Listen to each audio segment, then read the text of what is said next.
लाइए ना भैया, ब्लैंक कागज लाइए ना।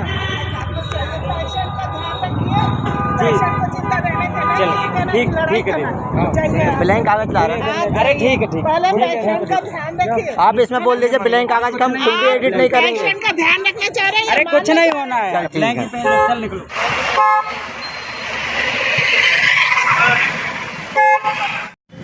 निवासी मोहली माता तामिया ब्लॉक का रहने वाला हूँ, गांव से। मैं मेरे पिताजी को ट्रीटमेंट के लिए लेकर आया था, यहाँ विवांता हॉस्पिटल में एडमिट कर रहा था। तो यहाँ पे मैंने ब्लड टेस्ट की रिपोर्ट जमा किया। मैंने नहीं देखा रिपोर्ट में क्या लिखा हुआ है। रिपोर्ट जमा कर दिया, ट्रीटमेंट चालू कर दिए इन लोगों ने, लेकिन मुझे ये नहीं बताया था कि पापा को क्या हुआ है।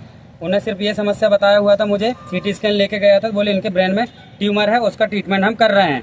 ये कह के मुझे सारे चार्जेस लगाए गए। 6500 रुपये पर डे से हमने इसको रख लिया है ICU में। मैंने कहा ठीक है सर, पापा ठीक हो जाएंगे, इसलिए मैंने इनको पैड कर दिया। लेकिन बाद में ये हुआ कि मैं 14 तारीख को इनको मैंने एडमिट किया पापा को। आज 16 तारीख को मैंने जब इनसे सुबह बात किया, जब MRI की रिपोर्ट मैंने जब जमा किया, तब मैंने पूछा कि पापा की स्थिति क्या है। तब डॉक्टर के द्वारा बताया गया मुझे वहीं ICU ऑफिस रूम पे कि पापा को डेंगू था। अभी डेंगू कितना कवर हुआ है, इनका लेवल अभी चेक कर लेते हैं अपन CBC टेस्ट में, उसके बाद देखेंगे कि इनकी आगे की क्या स्थिति रहेगी। तब मुझे 14 तारीख को डेंगू का नहीं बताया गया, तो इसलिए मुझे शंका हुई। तो मैंने अपने मन में वो रखा कि मुझे छुट्टी लेनी है। जब मैंने इनसे बाहर छुट्टी लेने की बात करा, तो इन लोगों ने गलत व्यवहार करने की कोशिश की है मेरे साथ में।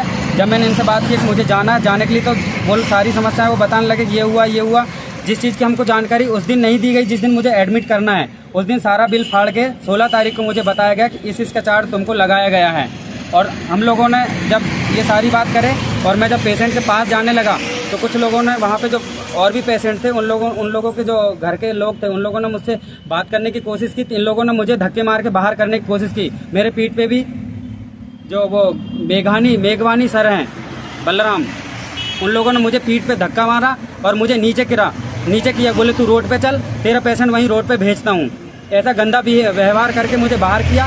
उसके कुछ देर बाद जब ज़्यादा पब्लिक जुड़ गई वहाँ पे, तो मुझे फिर से उनके ऑफिस में काउंटर में, प्रबंधक कार्यालय काउंटर में बुलाया और फिर से शांति से समझाने की कोशिश की गई। उसी समय मेरा भाई छोटा वहाँ पे उपस्थित हो गया, तो उसके साथ भी कोई पंकज सर है वहाँ पे विवांता हॉस्पिटल छिंदवाड़ा में, उन लोगों ने डायरेक्ट पूरे वे की बात में उतर गए और आपस में तनातनी हो गई। इन लोगों के इतना गंदा व्यवहार था कि जिस समय हम लेकर आए थे तब तो सही बात किए थे, और मैंने इन लोगों से जिस समय एडमिट कर रहा था तब आयुष्मान कार्ड की बात किया था। सर मेरे पापा का आयुष्मान कार्ड है, आप ले लीजिए, मैं इतना पैसा शायद नहीं दे पाऊंगा। तो उन्होंने कहा कि अभी नहीं हो पाएगा, जब ब्रेन का ट्यूमर का ऑपरेशन होगा उस समय आपका आयुष्मान कार्ड लग जाएगा। और जब आज डेंगू की बात पता चली तो मैंने बोला सर कि डेंगू है और इतना महंगा मैं नहीं दे पाऊंगा। तो सर ने क्या बोला कि मैं आपके ऊपर एहसान कर रहा हूँ कि डेंगू का होते हुए भी मैं आप लोगों को यहाँ पे आयुष्मान कार्ड से रख सकता हूँ। अगर उसके बाद फिर ऑपरेशन तुमको जहाँ कराना कर सकते हो, और यहाँ कराना है तो भी मैं फ्री में कर दूंगा, ये उन्होंने कहा था।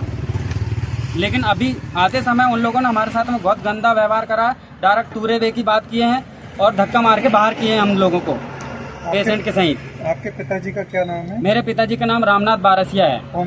उम्र 50 साल है सर। निवासी ग्राम मोहली माता, तहसील तामिया, जिला छिंदवाड़ा के निवासी हैं।